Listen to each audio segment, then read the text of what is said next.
Alhamdulillahirabbil alamin wa bihi nasta'inu ala umuri dunya waddin. Asyhadu an la ilaha illallah wahdahu la syarikalah wa asyhadu anna Muhammadan abduhu wa rasuluh. Hadirin rahimani wa rahimakumullah. Kurang teraskeun tafsir surah Al-Buruj surah ke-85. Kurang salah sasarangan ayat 11-nya. 11. Inna sesungguhnya batsya rabbika lasyadid, azab Tuhanmu sangat pedih. Ini diantara sifat dari Allah Subhanahu wa ta'ala. Jadi tidak boleh dinafikan, tidak boleh ditiadakan sifat kerasnya Allah dalam menyiksa. Terkadang ada yang tidak menyertakan sifat ini pada zatnya Allah. Contoh, ya mohon maaf ya, yang sering dipelajari itu wujud kidam bako. Wujud kidam bako mukhalafatul lil hawadisi, isinya bagus. Cuman yang sayang ya, disayangkan terbatas ya, hanya 20 saja. Padahal sifat Allah itu kan 20. Sifat Allah banyak sekali ya. Bahkan diantara para ulama ada yang menyatakan lebih dari 99. Cuman secara mayoritas sifat dan nama Allah itu 99. Allah punya sifat marah, Allah keras siksaannya, itu pun sifat Allah Subhanahu wa ta'ala. Jadi tidak boleh dinafikan. Cuman yang jadi perbedaan, rahmatnya Allah lebih didahulukan daripada murkanya Allah. Bagaimana sabda Nabi alaihi salatu wassalam, rahmati sabaqat ghadabi, rahmatku mendahului amarahku, kata Rasulullah alaihi salatu wassalam. Allah Subhanahu wa ta'ala yang bilang. Hadirin yang dimuliakan Allah Subhanahu wa ta'ala, maka ini adalah bentuk dari keadilan Allah, bahwa siapapun yang berbuat zalim semuanya pasti akan diberi hukuman. Hukumannya tentunya bertingkat-tingkat, tidak disamaratakan. Zalimnya misalkan 20%, ya siksaan aja sampai 20%. Zalimnya 100%, ya siksaannya 100%. Allah Subhanahu wa ta'ala maha adil dan tidak akan pernah mengingkari janji. Sedangkan kalau di dunia, nenek-nenek yang maling mau kayu bakar dihukum 5 tahun penjara. Mungkin kayu bakar buat apa? Buat dijual untuk kebutuhannya. Koruptor yang mencuri uang miliaran, triliunan ya, kamari berapa triliun? 271 triliun. Korupsi naon eta teh? Tidak deh. Timah ya. Teh mun dipeserkeun tahu cendol gitu nya sa Jawa Barat teh, sa Bandung teh. Itu luar biasa. Makanya di Islam itu tegak syariat Allah Subhanahu wa ta'ala. Dengan tegaknya syariat Allah, maka otomatis para koruptor akan takut. Wasariqu wasariqatu faqta'u aydiyahuma. Pasang harusnya di kantor dewan gitu ya. Pasang supaya tidak berani untuk mencuri. Nah sekarang kan bertabrakan dengan HAM yang dibuat-buat gitu kan. Bahkan di Arab Saudi pun saya dengar kemarin ya, dengan supir di sana, sekarang banyak negara barat yang mengecam Arab Saudi karena Arab Saudi konsisten dalam menegakkan tiap hari Jumat. Bahkan kata Pak supir, Saya pertama kali itu sampai tidak kuat melihatnya. Ada orang yang dikisos, ya. Dan orang yang mengkisos itu biasanya membawa anak. Anak ini dijadikan nanti algojo atau kader gitu ya, kader algojo. Jadi turun temurun algojo itu. Ada orang yang dipotong tangannya dan sedemikian rupa, ya. Tiap hari Jumat konsisten. Ya tentunya lewat pengadilan dulu, ya, lewat mahkamah dulu. Tidak langsung, ya. Kita tidak bisa langsung misalkan melihat orang yang mencuri kita langsung potong tangan, kan tidak bisa. Itu urusannya pemerintah. Hadirin rahimani wa rahimakumullah. Kemudian kata Allah Subhanahu wa taala, "Innahu huwa yubdi'u wa yu'id." Sesungguhnya dialah yang memulai dan mengulangi. Yubdi'u memulai, yu'id mengulangi. Maksudnya apa? Memulai penciptaan, dihancurkan. Nah, nanti ketika sudah hancur, diulangi lagi penciptaannya. Maka di ayat lain mah ada penciptaan kedua. Apakah mudah bagi Allah? Mudah sekali. Sangat mudah bagi Allah Subhanahu wa taala. Tapi ada juga tafsiran yang lain bahwa maksudnya yubdi'u, kalau konteksnya ini dalam menyiksa, Allah menyiksa mereka yang zalim di dunia. Siksaan Allah kan berbagai macam bentuk, berbagai macam bentuk. Misalkan hartanya dihabiskan, diambil, anak istrinya misalkan tidak taat pada dia, misalkan tidak merasakan kebahagiaan, itu kan bisa berbentuk siksaan. Atau yang paling parah, orang itu tidak akan lagi beristighfar pada Allah Subhanahu wa taala. Itu paling parah. Pokoknya sampai akhir hayat ya sudah, kasih kenikmatan saja terus, tapi dia tidak akan beristighfar pada Allah Subhanahu wa taala. Itu siksaan di dunia. Kemudian wa yu'id, siksaan yang diulangi di akhirat dan lebih dahsyat, lebih besar siksaannya. Kemudian kata Allah, nah ini diantara sifat Allah, wa huwal ghafurul wadud. Al-Ghafur yang maha pengampun, Al-Wadud yang maha pengasih, yang maha mencintai. Allah itu, hadirin, maha pengampun. Al-Ghafur yakni maha pengampun, maha mengampuni. Maghfirah asal katanya, dia diambil dari bahasa Arab yakni maghfirah. Artinya apa? Menutupi dan melindungi. Kalau kita minta maghfirah kepada Allah, artinya kita memohon agar Allah tidak membuka aib kita di dunia atau di akhirat. Allah tidak menampakkan aib kita, dosa kita yang sudah kita lakukan, baik di dunia atau di akhirat.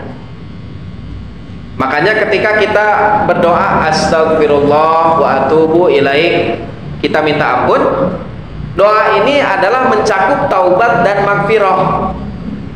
Ari taubat mah dikhususkan untuk menghapus dosa, jadi dosanya dihapuslah. Kemudian maghfirah dikhususkan agar aib-aib kita ditutup di dunia dan di akhirat. Kata Ibnu Rajab, ya, Ibnu Rajab Al-Hanbali, beliau mengatakan wal istighfar tolabul maghfirah. Istighfar teh memohon maghfirah. Wal maghfiratu hiya wiqayatu syarri dzunub ma'a sitriha. Maghfirah adalah menjaga dari akibat buruknya dosa disertai dengan tertutupnya dosa. Maksudnya tertutup dosa kita tidak diketahui oleh orang lain. Kan Rasulullah ketika ditanyakan dosa itu apa, wa karihta ayyattali'a alaihin nas, kamu benci kalau misalkan orang lain tahu terhadap apa yang kamu lakukan, itulah dosa. Mun misalkan geus teu boga kaera, ini berbahaya sekali. Melakukan dosa tapi tidak tahu malu. Maka pada dasarnya orang itu kalau melakukan dosa malu, ingin apa yang sudah diperbuatnya itu tidak ada yang mengetahui.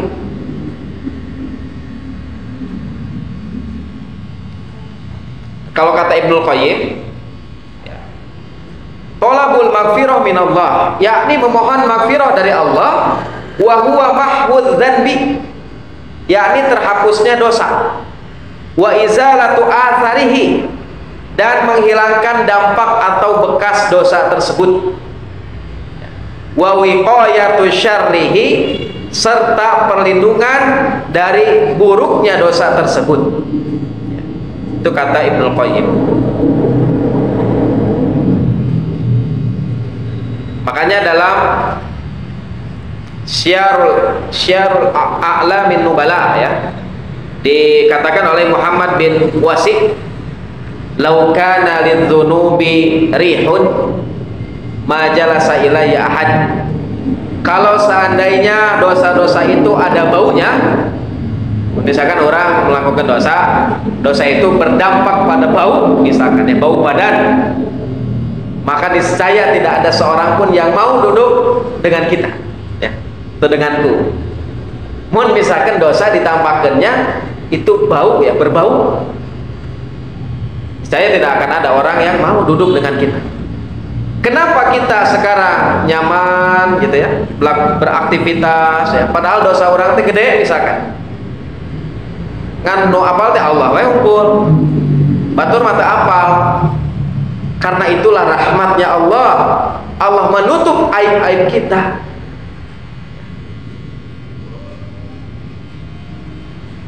Hadirin rahimani wa rahimakumullah. Makanya kita patut bersyukur. Allah ini punya sifat Al-Ghafur, yakni Maha Pengampun dan akan menutupi aib-aib kita. Kalau Allah membuka aib kita, maka binasalah kita. Jangankan di akhirat, misalkan di dunia, misalkan dibuka oleh Allah, hiji we misalkan, niscaya orang-orang nanti kan akan berbeda pandangannya. Makanya kita selalu berdoa pada Allah, ya Allah tutuplah aib kami, ya Allah tutup aib kami, tutup aib. Ada syaratnya memang di hadis lain, wa man satara musliman, kata Rasulullah, satarahullahu yaumal qiyamah. Siapa yang menutupi aib seorang muslim, misal kita tahu aib seseorang, kita tidak ada urusan dengannya, karena kan kalau ada urusan, misal ketika kita rapat sekolah, kan mau tidak mau kita harus menjabarkan ini kesalahan murid ini apa gitu ya. Nah, kalau itu kan namanya bukan mengumbar aib, tapi namanya apa yang diistilahkan oleh ahli hadis, jarah wa ta'dil. Bagaimana kita menilai ini layak atau tidak ini hadisnya ya, atau para rawi. Oh, dia orangnya pendusta, itu kan mengumbar aib. Tapi yang tahu kan hanya kalangan rawi. Ya itu pun kan kita sama, kalau di sekolah kan kita sebutkan gitu kan nama ketika sidang pleno, ya luluskan atau hente, naikkan atau hente gitu kan. Dimunculkanlah nama-nama santrinya. Oh, ini suka ini, suka ini, suka ini. Itu mah jarah takdir. Tapi kalau misalkan tidak ada urusan dengan apapun, lalu kita buka aibnya seseorang, nah ini khawatir nanti Allah buka aib dia. Hadirin rahimani wa rahimakumullah. Nah, Al-Ghafur di sini direndengkan kitanya, digandengkan dengan Al-Wadud. Al-Wadudnya naon? Yang maha mencintai. Kata Syekh Abdurrahman bin Nasir As-Sa'di, beliau itu adalah penulis kitab Tafsir As-Sa'di, gurunya Syekh Utsaimin. Syekh Utsaimin itu kan ulama dunia ya, ulama yang jadi rujukan. Nah, gurunya ini Syekh Abdurrahman bin Nasir As-Sa'di. Beliau mengatakan bahwa ada seorang yang bermaksiat, anggapan orang lain kalau dia bertaubat Allah tidak cinta lagi pada dia. Itu mah anggapan manusia ya. Kalau orang makan misalkan minta hampura ke orang, tapi kan ya siga belas ya, lamun pepes disolasian deui kan tidak utuh lagi seperti gelas yang dulu, karena kita sudah sakit hati misalkan. Ya dimaafkan mah dimaafkan, cuman jadi beda. Itu manusia. Tapi kalau Allah berbeda dengan manusia. Allah mah ketika ada hamba yang bertaubat, Allah hapus dosanya, Allah tutup aibnya, tapi Allah pun akan tetap mencintainya. Seperti siapa ya? Banyak sekali contohnya. Contoh banyak sekali. Penyihirnya Fir'aun. Penyihirnya Fir'aun contoh. Seberapa tahun jadi penyihir? Sampai ku raja ya, raja Benghar yang punya segalanya diundang untuk duel dengan Musa alaihissalam dan Nabi Harun alaihissalam. Ini kan berarti pakar dalam sihir. Tapi seketika ketika melihat mukjizat Nabi Musa, ini bukan sihir, berbeda dengan apa yang kita lakukan sehari-hari, maka mereka bertaubat. Apakah taubatnya diterima? Diterima oleh Allah Subhanahu wa Ta'ala. Apakah Allah mencintainya? Mencintai, sampai diabadikan di dalam Quran dan dibaca oleh setiap orang muslim di seluruh dunia dari sejak dulu sampai sekarang, bahwa penyihirnya Fir'aun yang dulunya tukang sihir bertaubat dan Allah terima taubatnya. Disiksakan oleh Fir'aun, kemudian Allah terima taubatnya, diabadikan dalam Al-Quran. Hadirin rahimani wa rahimakumullah. Nah, ini hadis riwayat Muslim luar biasa ya. Kata Rasulullah SAW, sesungguhnya Allah asyaddu farahan bitaubah. Allah itu paling gembira dengan taubatnya seseorang hamba, bitaubati amdi, hina yatubu ilaih, ketika dia bertaubat kepadanya. Min ahadikum kana ala rahilatihi, ya, melebihi kegembiraan seseorang yang berjalan bi'ardi falatin fanfalatat minhu wa alaiha ta'amuhu wa syarabuhu. Dia berjalan di padang pasir memakai kendaraan, kemudian yang jadi tunggangannya itu ya umpamanya unta atau apa ya, meninggalkannya. Kebayang di padang pasir sorangan, panas terik, di kendaraan itu ada makanan, ada minuman, tiba-tiba kendaraannya meninggalkannya, dia sendiri. Fa yisa minha fa'ata syajaratan fattaja'a fi dhilliha qad ayisa min rahilatihi, ya. Maka sehingga ia putus asa, sudah tinggal nunggu mati gitu ya, karena ya sudah tidak bisa kemana-mana lagi, makan tidak ada, perbekalan sudah dibawa. Kemudian ia mendatangi sebuah pohon dan ia tidur berbaring sambil memikirkan keputusasaannya, tinggal nunggu mati lah. Nah, tiba-tiba fa baina huwa kadzalika idza huwa biha qaimatan indahu fa akhadha bi khitamiha. Tiba-tiba ketika dia ngelamun sudah berputus asa, tiba-tiba tunggangannya datang lagi. Maka apa yang dirasakan oleh orang ini? Summa qala min syiddatil farah, saking gembiranya ini orang sampai dia bilang seperti ini, Allahumma anta abdi wa ana rabbuk, ahta'a min syiddatil farah, sampai dibalik keceletot, ya Allah, engkau adalah hambaku dan aku adalah Rabbmu. Kata Rasulullah, ia telah salah mengucap karena saking gembiranya. Hadis riwayat Muslim. Ini bagaimana orang yang kehilangan tunggangan tiba-tiba datang, luar biasa gembiranya. Tapi kata Rasulullah, gembiranya Allah melebihi gembiranya orang ini ketika ada seorang hamba yang bertaubat kepadanya. Makanya jangan bosan-bosan untuk bertaubat. Allah sangat gembira terhadap orang-orang yang mau bertaubat, sering bertaubat dan sering menyucikan dirinya. Ya, kita baca lagi